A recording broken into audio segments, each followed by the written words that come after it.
Happy Friday, and a Steelers Friday at that. I'm so excited. We're actually going Are you going the to the game? Yes, so I was trying to plan my outfit. I don't know why I automatically go into that mode, but it's important. It matters. Isn't it so funny? I'm going through all of my Steelers gear, and I'm thinking, this is all wintertime gear. It is 80 degrees outside. I know. That's the problem. I'm like, It's I don't want to 80 wear degrees. a sweatshirt, but might have What to are you happen. going to do? I know. It's wild. It is wild. All right, well, we have a great show for you today. And speaking of the game, Chef Anthony from Dawn's Appliances is sharing some more great recipes. This one is perfect for game day. He has something very, very hearty. So if you're having like a tailgate party, this recipe is going to impress your guests, like wow them. Anything that he does, it's 10 out of 10 every single time. I always joke, he comes up with his recipes, he has to at like 2 o'clock in the morning. He has to. It is the best, sloppiest, most delicious food, so much flavor, so we can't wait to dig into that. And honey is usually involved. Absolutely. He's a big fan. Absolutely.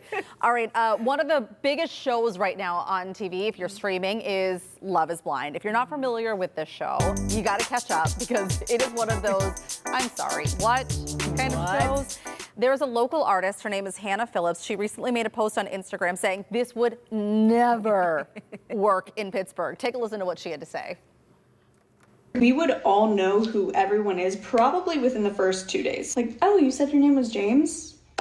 You played football in high school? You didn't graduate from NA, did you? Oh, you did. Yeah, I think you actually dated my cousin for a while there. Yes, I'm Claire's cousin. You came on our family's boat that one 4th of July weekend? Yeah. Next pod. Kyle, nice to meet you. Wow, that's so random. My roommate's brother's name is Kyle, actually. I guess I just have a weird association with the name. He like tried to make out with me at Belby's last week. Oh, that was you. Great. Literally by the end of the first day in the pods, 4 exes would have been discovered. Family trees might be in the mix. It certainly wouldn't be blind for anyone. So she goes on to talk about this, though, and she said, okay, actually, maybe it would work in Pittsburgh if you're down for that kind of drama. Right. Like, can they figure out who so-and-so is? I could imagine. I would be in that pod, like, Jerome? Is that you? Would never work. You're one of those people, though. We had somebody on the show once, and you were like, oh, no, we're cousins. Oh, yeah. And I was like, I'm sorry, what?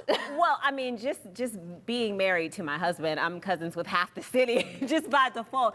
But no, I don't think this would work in Pittsburgh because everyone knows everyone. Yeah. And if I was in a pod with someone who, let's just say, dated a friend of mine, you can't do that. That's girl code. Right. You can't date someone. Right. Well, you also you run into that problem too. Yeah. So I don't think it would work. But you know what? Having lived in other cities, other larger cities, I do see the benefit of living in a smaller city like Pittsburgh, like a smaller, bigger city, because at least it's almost like you get a natural reference for the person that you're dating. So you can trace them to maybe at least 5 or 6 people that you know. But when you live in a larger city, like when I lived in DC, you date someone and you have no idea where this person came from. It is true. Yeah. It's really, I feel like there are so many times, several times a week, and I'm sure this is true for everybody at home too, where you will say, oh my gosh, well, that's Pittsburgh for you. Right. That's Pittsburgh. That's Pittsburgh. Yeah. Absolutely. So that's fun. All right. Well, I know dating can be really tough, and there's always a new trend when it comes to dating. This one is pretty bad. This is called shrekking. Yes, shrekking. And this is all about you purposely dating down in terms of maybe attractiveness level, status. So let's just say maybe you're a 9, and I'm throwing up quotes right now. You would date a 3 or a 4, and because you are out of this person's league, supposedly the goal here is you have more power. That person is less likely to leave or to cheat, and you, in turn, are less likely to get hurt. Now, experts say that this is really a form of avoidance and a defense mechanism. So the worst case scenario is that you get shreked. You get hurt by someone. Oh, so you're the green, you don't realize it. You're the green.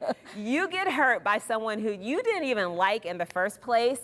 Best case scenario, you're stuck in a relationship with someone who you don't like. I mean, I don't know. I think that so many of these trends just pick up on social media and it gives people something to talk about. Is anybody really putting this into practice? I don't know. I'd like to see someone actually putting this into practice and like saying it works or it doesn't work. I hate to be so old school, but like meeting somebody in person and feeling that connection and being like, ooh, I wouldn't mind if that person bought me a drink. Yes. You know, Yes. that's how Frankie and I met. And I just feel like for so many people who are in marriages right now, who met somebody in college or in high school or wherever you met your significant other, that like in-person connection that happens, nothing can replace that you weren't expecting to meet somebody that night. Absolutely. I totally agree. And you need a little bit of attractiveness. Whatever your level of attractiveness, I mean, maybe you find somebody that looks one way more attractive than somebody else, it doesn't matter. You're gonna see that person and you're gonna say, that's it. That's it. That's the person. That's it. And I think where people go wrong with this type of dating is that unattractive people, they cheat too. They can hurt you too. Yeah. I mean, it all comes back to whether you're attractive or unattractive, whatever it may be. It all comes back down to character. You're doing That's a lot all of air that really quotes matters. today. I have to. Because what is attractive to me or somebody else? It's all, it's all relative. But I just think it comes down to character. I'm just glad I'm not dating right now. Yeah, And I know. It's so hard. I'm thinking about all of you out there who still are in that dating world. It's not easy right now. Right. If you are a big podcast fan and you listen to Mel Robbins, maybe you're in the same boat as us. She always has amazing guests on to talk about a variety of different topics. And she recently had on Danielle Bayard Jackson. She is, and I had never heard of this before, she is a female friendship coach and educator. I actually saw one of her posts recently, and she will go and talk with sororities. They're bringing in dozens, if not hundreds, of people into their sorority every year. Right. And so she brings them in on how to be a good friend. It's really interesting. Wow. But in this conversation with Mel Robbins that they had, they were talking about how it's okay for you to shed half of your friends about every 7 years. It's completely normal. Take a listen.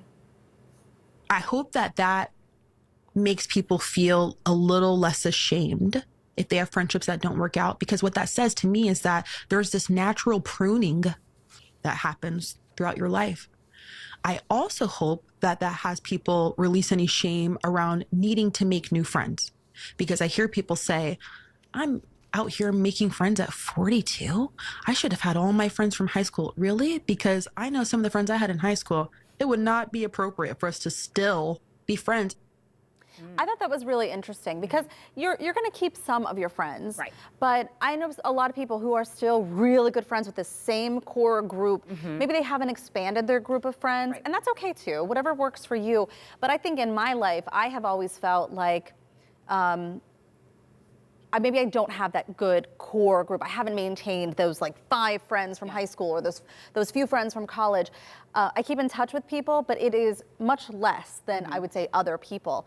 So this actually did help me feel a little bit better about my current situation, because I do think that as we grow in life, as you become a parent or as you move to a new city or if you start a new job, you're opening up and creating this new circle. Right. So you kind of have to have people around you that are appropriate for that stage in your life. Absolutely. This made me feel better as well, because I have a lot of close friends, but several years ago, I would say 2 of my friends, of whom I love dearly, we just don't talk anymore. You know? And at that time, it made me feel bad, and it was just like, why is this happening? But then you come to the understanding that life evolves. Right. And you evolve in different directions. No one direction is better than the other, but things just change and you have different needs. So I have found that I too follow this, where I am bringing in new friends as I grow. Yeah, it's perfect. And it's wonderful. It's perfect.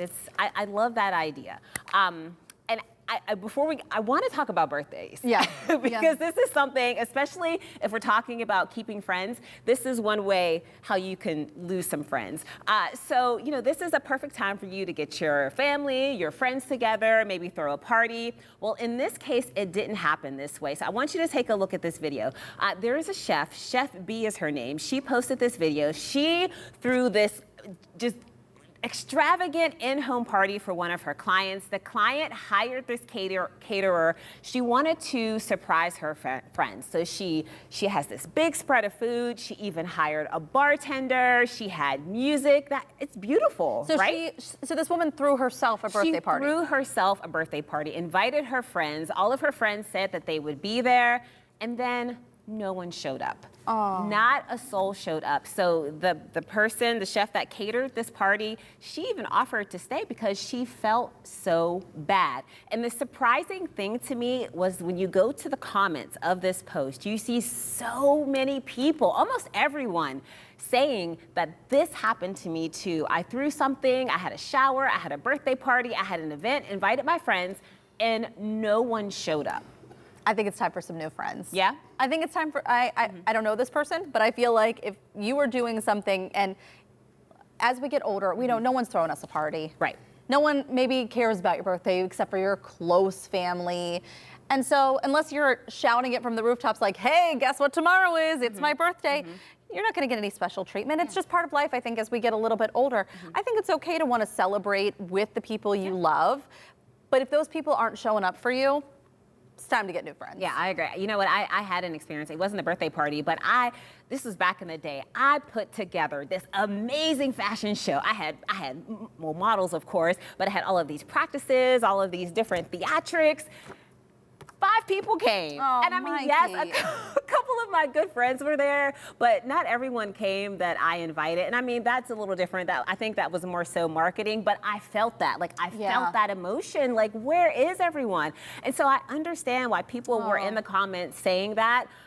It's just hurtful, and it is time to get some new friends. I think so. Well, we're going to shout it from the rooftops for him because this weekend, our producer extraordinaire, Alante Walker, is celebrating a birthday. He's just a little pup. He is. He isn't. He's a grown man. Look at him in this tuxedo. We want to wish him a very happy birthday.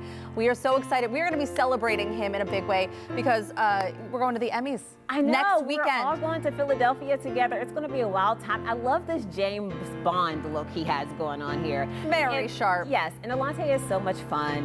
He's so much fun to work with, and he can really cut a rug, meaning he can throw down on the dance floor. So I wonder what he has in store for this weekend to celebrate. I hope big things. Yes. We are so lucky to get to work with you, Alante. You have been with this show from the beginning. We thank you so much for everything and for your friendship, and we hope you have a great birthday weekend. Happy birthday. Still to come on Talk Pittsburgh, from theaters to TV and streaming, this weekend's Soft Pants Friday is stacked. We even included a little Easter egg from comedian Nate Bargatze. You won't want to miss it. And if you're looking for something fun and a little quirky this weekend, Boaz is standing by with a suggestion. Hey, Boaz, what's the scoop over there? Well, it is the Pittsburgh County Fair this weekend. They're celebrating urban agriculture in so many fun ways. We're even juicing sorghum. You ever juiced a sorghum before? I'm going to give you a sneak peek of the event. That's after the break.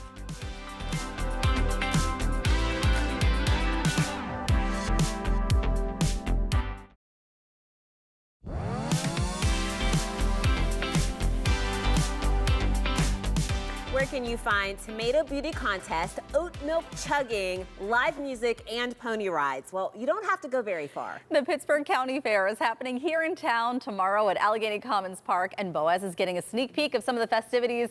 Boaz, this sounds like it's a very exciting time. Oh my gosh, it is so exciting. Do you know what fresh indigo looks like? We're figuring that out today, but first I want to introduce you to Justin over there, who's the fair director. Is that an appropriate title? Sure. Circus director, but yeah, sure. And we're not in Allegheny Commons Park, as you can tell. We're at an urban farm on Penn Avenue where you're getting ready for the big event tomorrow. Yeah, we have so much stuff in store. And one of the most exciting parts about the entire event, it is a homegrown event. So we are out here harvesting, preparing, and getting everything together.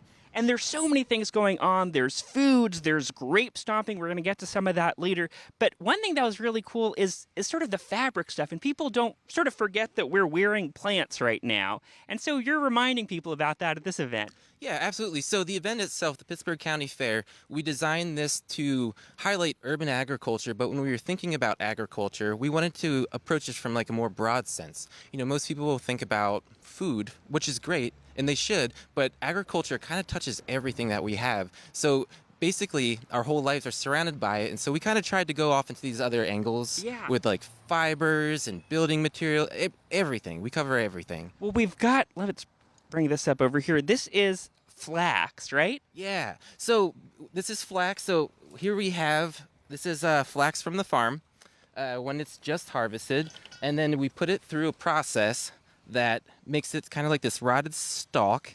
And then when you start to break up the stalk, you get those fibers to free themselves.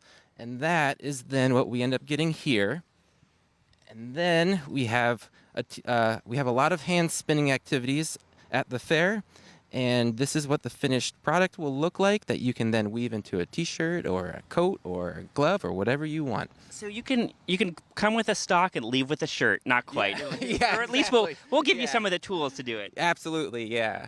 And one thing, I feel like everyone's heard of indigo dyed fabrics, but I never knew what fresh indigo looks like. It looks like this, and Camille's over here, who's going to lead us through an indigo dyeing demo. So tell me what's happening over here, Camille. So we're going to be extracting the dye from this, and if you're familiar with making sauerkraut, you're massaging the cabbage and getting the liquid out of it. It's a little bit similar here. So we use some salt and put it on the indigo leaves to help kind of like get the moisture out. There's some water in here. I'm going to put my glove on for a sec so I can participate in this. I have a bowl for you over there, and we really, really have to squeeze it to get everything out. And we'll have a little silk fabric in here. And so you're actually dyeing it right now. Yes, we are. And so that is a process that takes a little while. And we've got one over here that's a little bit further along. You can see it's happened already. And we have some dye getting into this fabric.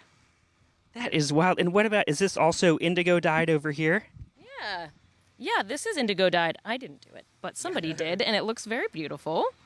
And you can see the fresh indigo dye is more of a green. I think when people think about indigo, they think about jeans and a dark blue, but this is going to be a fresher kind of green color. How cool. Okay, I'm going to hand you this mic, and I want to tell you what gave you the idea to start this while I put these gloves on so I can massage some indigo. Yeah, so basically the idea was that, my life is centered around farming, and I'm surrounded by farmers and people that work with plants in a lot of different capacities, even making food and so forth. And there's so many really cool things that are happening here in the city of Pittsburgh along that theme of sustainability, gardening, farming, the whole deal. So we wanted to come up with an event that sort of highlighted and brought forth all of those, brought to the forefront and really celebrated all of those really great projects and people. Well, thank you so much, Justin. Thanks for making this event, and thank you for giving an excuse to mash leaves, water, and salt together, because I'm really having a nice time. I would say back in the studio, I think this event is to die for. What about that? I love that. Yeah. Those greens look really delicious, Boaz. That's right up my alley. I love a good green. It's not a salad. We're dyeing stuff. Don't eat this. You can't eat that. No, it looks really cool. Thank you for introducing us to that and giving us a little behind the scenes. That's really neat. It is really, really fun. Thanks, Boaz. Well, the Pittsburgh County Fair is happening tomorrow. We'll be checking back in with Boaz a little later in the show to preview more of the festivities. Coming up on Talk Pittsburgh, we are focusing on health for baby and mom. September is Infant Mortality Awareness Month, and one local group is helping moms and their babies get the help they need. That conversation is coming up next.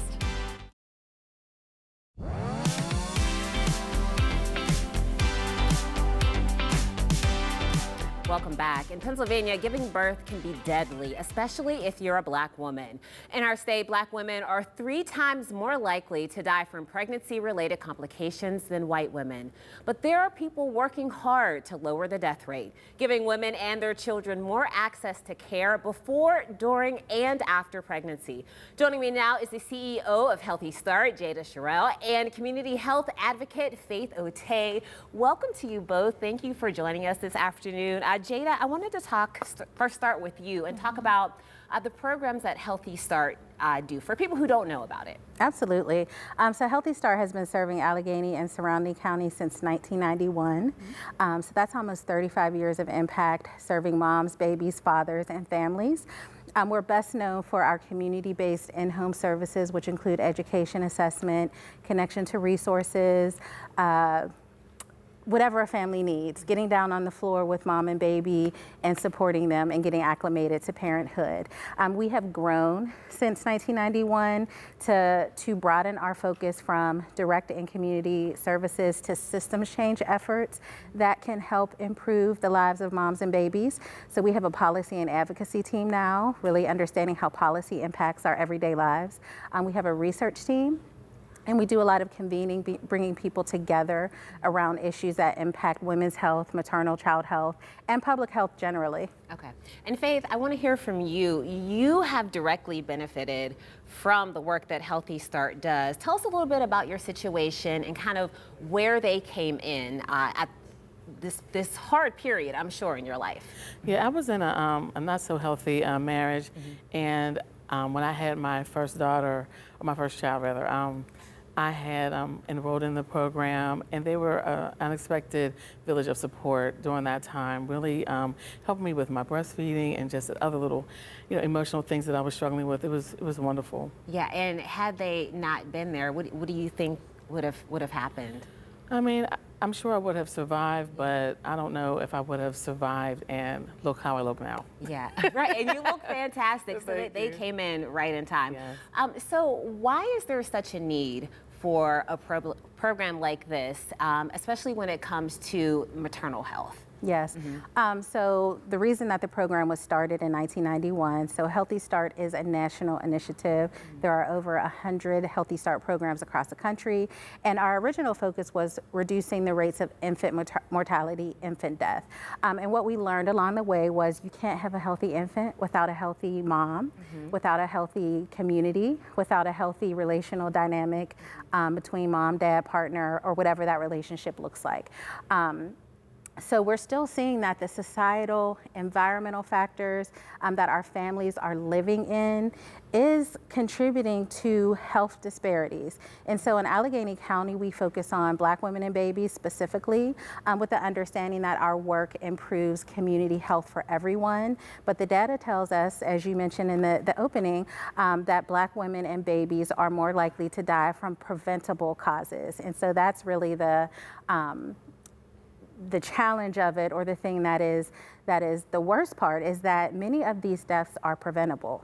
And I know that this is a problem nationwide. Absolutely. But talk about right here in Pittsburgh, because if I do recall, I remember seeing numbers that aren't so good. Yes. Yeah. So what we've learned about right here in Pittsburgh from a report that was published a couple years ago by some scholars from University of Pittsburgh and their colleagues is that Pittsburgh is just not a great place for Black women economically, socially, medically, mental health-wise. So when we think about maternal health and infant health, all of those factors that bring us down, that contribute to our poor health outcomes, are also contributing to poor health outcomes for our babies.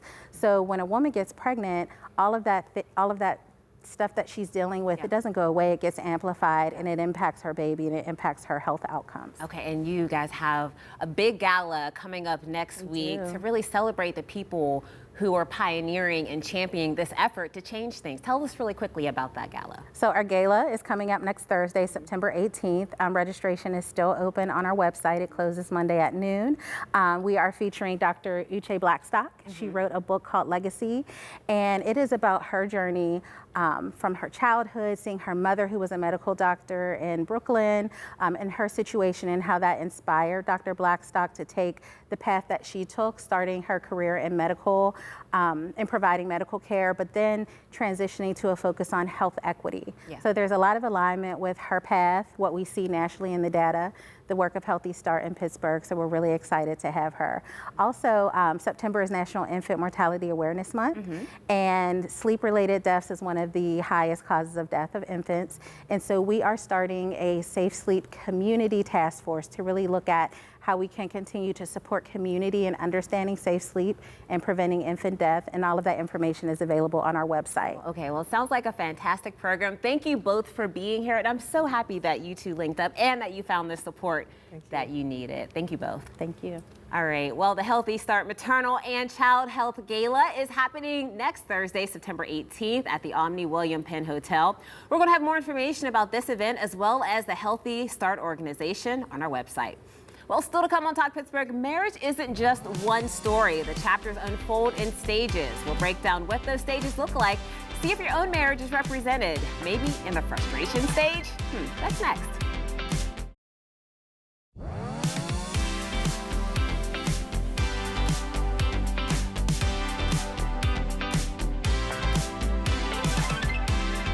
Marriage goes through stages. from the honeymoon highs to the tougher season lows. But according to experts, many people quit before it gets better. Tell us more, Mikey. Oh, yeah. Well, you know, if you're married, no matter what fairy tale or dream that you were fed growing up, you know, while marriage can be very beautiful, it can also be really challenging. So I think it's really important to understand the stages of marriage. And I thought this was really fascinating. This was from Mindset Therapy. Stage 1 is the fantasy stage. It's magical, it's effortless, it's exciting, it's picture perfect. Stage 2 is the reality check stage. That's where the masks come off, you begin to notice flaws. Stage 3, now this is where most couples call it quits. This is the frustration stage. Now this is where this isn't what I signed up for. Arguments start to sting deeper, doubts creep in. It's like, did I choose the wrong person? Then you have the growth change stage. So instead of trying to change each other, you start to understand one another and boundaries are respected. Now stage 5. This is the true love stage. We have seen each other's worst, and yet we choose to stay.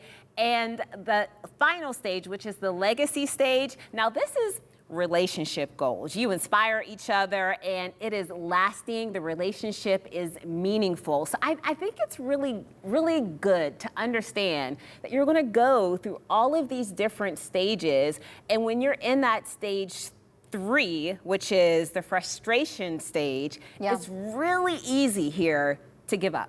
Well, I do think, I mean, a lot of this comes back to why are you getting married to this person? I think that before you even say I do, there needs to be a lot of questions. I think that there's pressure for people. If they have traditional ideas of what their life should look like and they think I should be married by this age and having kids by this age and following this career path and doing this, this, and this, they may feel more pressure to get married earlier. And doesn't mean that getting married early is a bad thing, but I think that you need to ask yourself, is this the right person for me based on what I know? Yeah. You know, is this just the fantasy stage creating some sort of magic land of what life will look like with this person? Or have we been able to communicate? Everybody has had fights, especially early on in the relationship. What did those look like for you? Right. Were you able to get in and out of those in a way that feels like loving? Well, yeah. I mean, think about it. Once you had a baby, how everything changes. Because you have this additional stress that you never could have anticipated. You didn't know what it was like to get 2 hours of sleep at night and then have to wake up and look at your spouse and say, why you didn't take the garbage out last night? Like, why?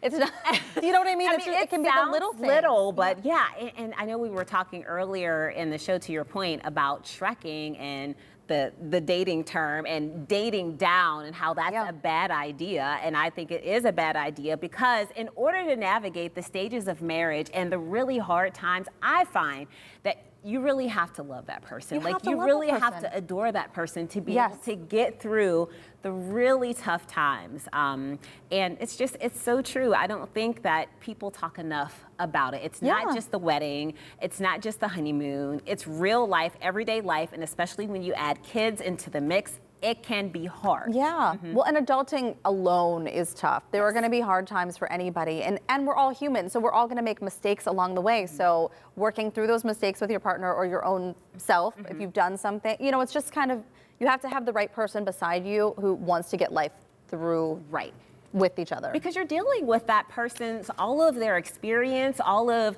the stuff that they went through growing up. So you're bringing two opposite people together and trying to make one thing work. So it's fun, but it's hard. It's so funny. Frankie says, we like nothing that is the same.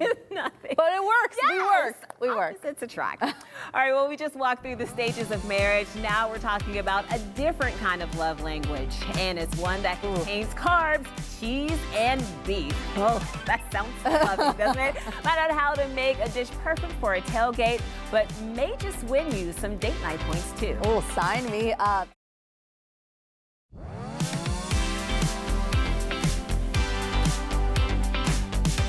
The county fairs in Butler and Westmoreland may be done for the year, but don't worry, there's one more happening this weekend. We're checking back in with Boaz, who has been getting a preview of the Pittsburgh County Fair. This event celebrates urban agriculture and all things handmade and homegrown in the Steel City. So, Buzz, what are you making now?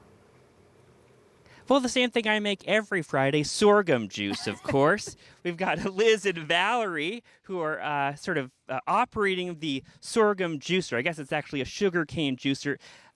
So tell me what's happening over here, Liz? So right now we're pressing the sorghum for its juice, which can then be cooked down into syrup, similar to maple syrup. And what is sorghum for folks who've maybe heard of it but aren't sure what it is? It's a plant that grows similar to corn.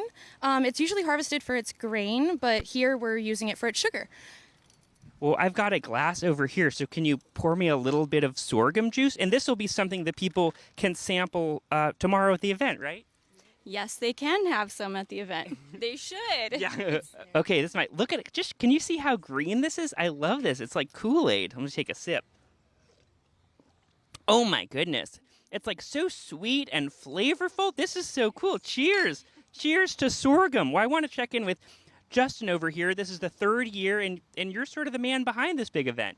Yeah, sure am. And we're really excited. It's such an action-packed one. Every year we just get more and more stuff happening. There's not just sorghum. There's also live music. There's also animals. Yeah, we're going to have petting zoo, pony rides. We've got farm animals that'll be there. We've got local food and drinks. We have pretty much every table, almost every single table is an activity or an expert of some kind in this food and environmental world. So, yeah.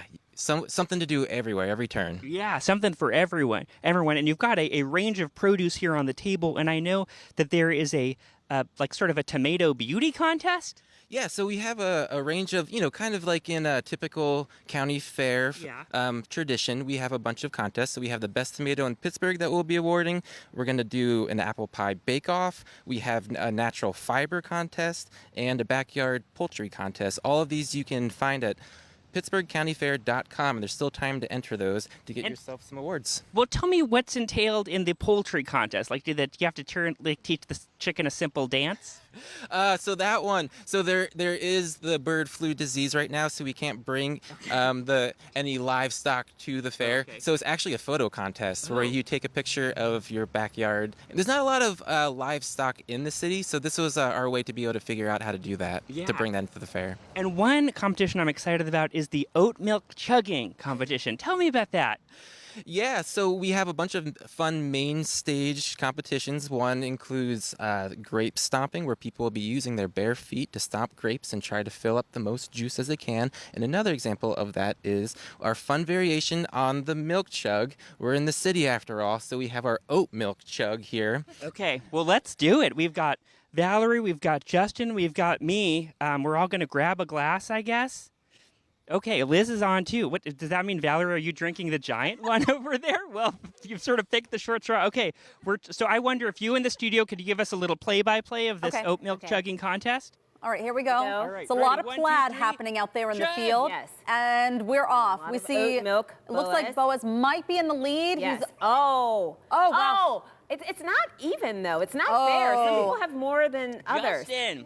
Justin. Well, Justin gets I think first. Justin won. But she had a whole picture of milk, so I'm proud of my second. That's not fair. way to go in second place, Boaz. Yes. I will say this is much different than the pickle juice chugging contest that we have seen. I feel like there's not going to be as much consequence from chugging oat milk. I don't know. Yeah, I feel great. In fact, I'm going to chase it with a little sorghum juice, I think. She's still going. She's still, wow, what a champion she is there. She's like, I'm not giving up. Thank you so much, Valerie is a Boaz. It looks like a champion. great time. Yeah, I feel like everyone is drinking oat milk now. Love it's it. the new thing. You love it too? I'm going to have to get into it. All right, well, the Pittsburgh County Fair takes place tomorrow from 11 a.m. to 6 p.m. at Allegheny Commons Park West. You can head to our website for more information. Still to come on Talk Pittsburgh. Get ready, Steelers Nation. If you're still figuring out, though, what to make for Sunday's home opener, Chef Anthony has an idea that's bold, it's beefy, and built for black and gold Sundays. That's coming up next.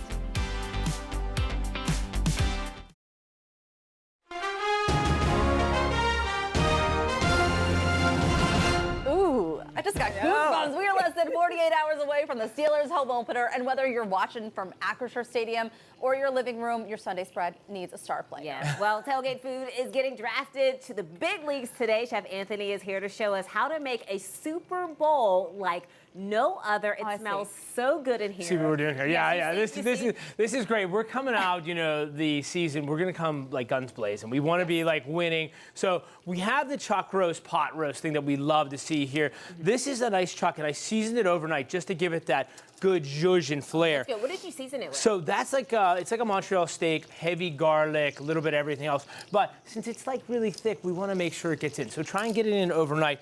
And the key to, like, you know, we talk about this pot roast and this braising is really the caramelization. The key. Like, surprise! The flip is there. But here's the deal. That's what we want. We want to see that great brown. My reaction. And so this is kind of a play off of a Mississippi pot roast, which we make, I would say, once a month in the wintertime. It is our staple. So you got some onions, some beef broth. And that's some grain mustard that goes in there too. So that's grain mustard, beef broth. Then we throw the pepperoncinis in like that. And then this is gonna braise low and slow. Use the slow cook method, 3 to 4 hours is really what we wanna see. We want all that connective tissue and that tough meat to break down. Is this something that you could do in the crock pot too? Listen, and that's the thing. That's the steal. You could use the crock pot on this too. Guys, if you're doing the crock pot at home, just make sure you sear it and get that. Sometimes those crock pots don't get high enough to sear. Right. And then that's why it tastes like it's been in a crock pot. You sear it like this, fire it in, it's not good. It's not going to do that, All right, so the beauty of TV, and watch that flame. I turned it off. You're good.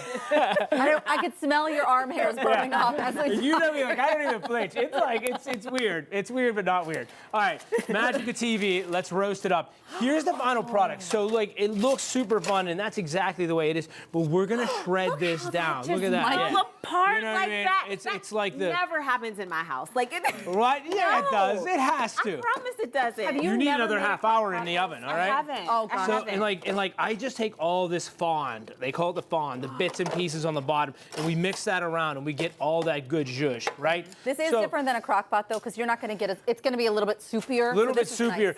Nice. Food for thought, take your crock pot lid off the last half hour to evaporate the liquid. Oh, great. Okay, Okay, all right. tip. Chef's a veteran. I got like 2 kids now. I'm learning crock pots. You know what I mean? Oh. This is mac and cheese. Good. This is my mac and cheese. You guys have the recipe. There's a lot of cheese, a lot of butter, but like look how crunchy How did and you funky get that gets. crunch on top there? So that's cheese, breadcrumbs, and Doritos. Okay, So, so this, Doritos? yeah. this is the finished product. You have kind of So oh, it's you're like going to do it that, that, and then, so like you could put it like this, but like now I go to the sauce bar, okay? I got So a fork. I always like to try the truff hot on it to do some zhuzh. On the one we got displayed, I got Louisiana liquor sauce, which is banging, and the tagine. So if you like the tagine, it's always a good one too. I want some barbecue. What do you got? Yeah, this is good too, and then this What's is the Louisiana? Is that what you're LA talking? lick is like, this is like tangy Cajun. This is truffle good. This is like a spicy cilantro. Oh, but, I don't even know if I need Did you any of this. listen? Like, you, I just want to go get the plain full Jane, experience. get in there. But I mean, this is like tailgating comfort. You can do it on a high-end level, or you can just have fun with it. Oh. I love it, right?